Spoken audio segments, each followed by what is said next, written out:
Right, so this is the vacuum pump. Oops, sorry, this is the vacuum pump. Well, here is the vacuum pump, and this goes onto this little spigot here, but it's very soft. Like that can just slide on and off. It's very on and offable. Anyway, I've got some vacuum here.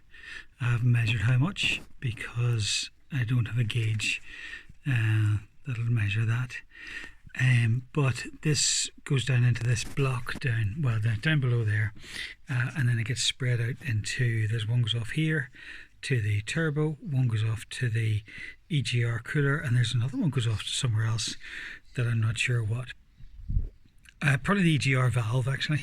Anyway, there is, when I start the car, I've got some vacuum at this point. But I've got no vacuum elsewhere, so there's a leak somewhere.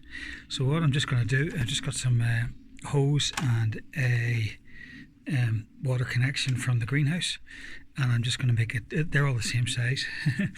I'm just going to make a little T-piece to feed the rest of this block, and then feed the turbo boost directly, see if I can get rid of the error messages. Right, I've got my little T-piece hooked up. So what we're looking for is this thing down here, this little that little round thing there. That's the turbo variable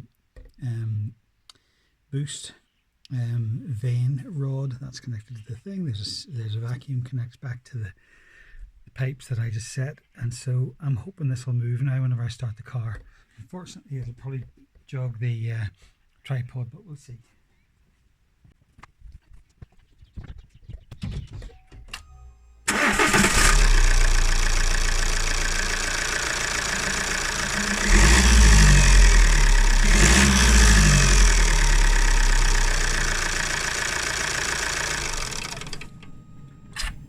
Well, that's the first time those vanes have moved in a long time. So very glad to see that. That's exactly what we were looking for, and the vacuum tube thing has been a success. Okay, right, well, as you can see, that worked. So I'm going to take it for a test spin now. So this is the T-piece here. Going in here, just tied it down to this with the, this is the original pipe coming from the vacuum, so I've put that back into here.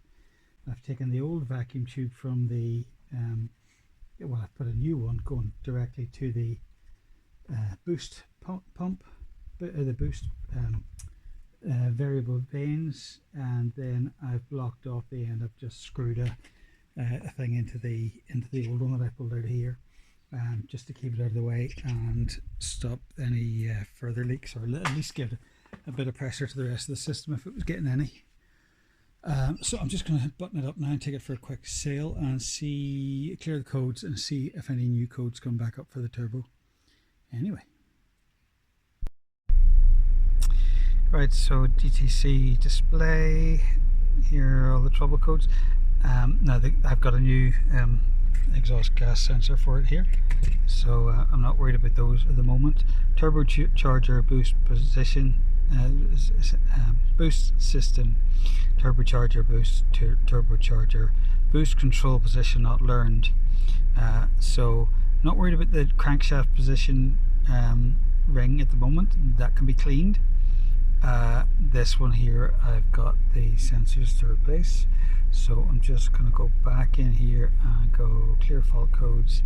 Yes, codes cleared, and now we're going to take it for a wee spin and see how we get on. I'll bring you back when there's more to report. Right, I'm back. What can I say? That was actually a pleasure to drive. Full boost as far as I could feel, but let's go and see what the check the scan tools directly connected. It is. It looks like it didn't like me switching it off. That's what it is. Let's try that. Okay, diagnostic trouble codes, DTC display, crankshaft position reluctor ring performance. So the turbocharger stuff has all disappeared. This is the one that kicks the occasional time. The reluctor ring, I've read online, can be cleaned. Not easily because it's right beside all the aux belt and stuff like that, so I'm not sure exactly how to pull it out and clean it, but we'll have a go with that first. If not, I can put another crankshaft position sensor on it. Woohoo! Anyway, and I probably didn't get long enough run to get the temperature, the high temperature errors, but they might come back, or the fact that we got boost working properly now might mean the exhaust gas temperatures are actually at their correct temperature. You're not working the engine so hard. So I think we'll run it for a while and see how it all fares.